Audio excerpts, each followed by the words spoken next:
Bagamat mukha lang siyang karaniwang lola, siya ang huling natitirang sinaunang tattoo artist sa buong mundo. Siya, si Wang Od, ang alamat na mambabatok mula sa Pilipinas na mahigit 100 taong gulang na at patuloy pa ring ipinagpapatuloy ang natatanging tradisyon ng pagtatatu.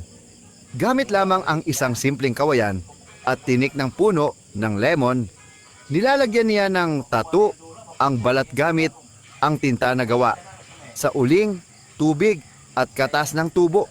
Maaaring simple at parang lutong bahay, pero ang teknik na ito ay ginamit na daan-daang taon na. Nakalaan ito noon para sa pinakamahuhusay na mandirigma ng kanilang lugar. Habang lumilipas ang panahon, unti-unting nawala ang tradisyong ito hanggang si Wang Od na lang ang natirang mambabatok. Ngayon, isa siya sa pinakahinahangaan at pinakadinadayo na tattoo artist sa mundo. At siya rin ang pinakamatandang taong lumabas sa cover ng Vogue. Dahil dito, libu-libong turista ang naglalakbay sa bundok na kagubatan ng Kalinga para lamang magpatato kay Wang Od mismo. Mahalagang malaman na dahil sa kanyang edad, hindi na siya gumagawa ng komplikadong disenyo para sa mga bisita.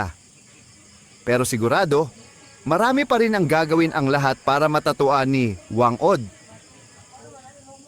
Bagamat mukha lang siyang karaniwang lola, siya ang huling natitirang sinaunang tattoo artist sa buong mundo. Siya, si Wang Od, ang alamat na mambabatok mula sa Pilipinas na mahigit 100 taong gulang na at patuloy pa ring ipinagpapatuloy ang natatanging tradisyon ng pagtatatu. Gamit lamang ang isang simpleng kawayan at tinik ng puno ng lemon, nilalagyan niya ng tattoo ang balat gamit ang tinta na gawa sa uling, tubig at katas ng tubo.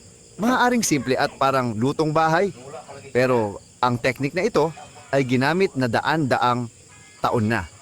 Nakalaan ito noon para sa pinakamahuhusay na mandirigma ng kanilang lugar. Habang lumilipas ang panahon, unti-unting nawala ang tradisyong ito hanggang si Wang Od na lang ang natirang mambabatok. Ngayon, isa siya sa pinakahinahangaan at pinakadinadayo na tattoo artist sa mundo.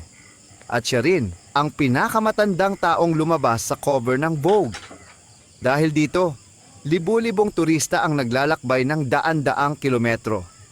Tinatahak ang masukal at mabundok na kagubatan ng Kalinga para lamang magpatato kay Wang Od mismo. Mahalagang malaman na dahil sa kanyang edad, hindi na siya gumagawa ng komplikadong disenyo para sa mga bisita. Pero sigurado, marami pa rin ang gagawin ang lahat para matatuan ni Wang Od.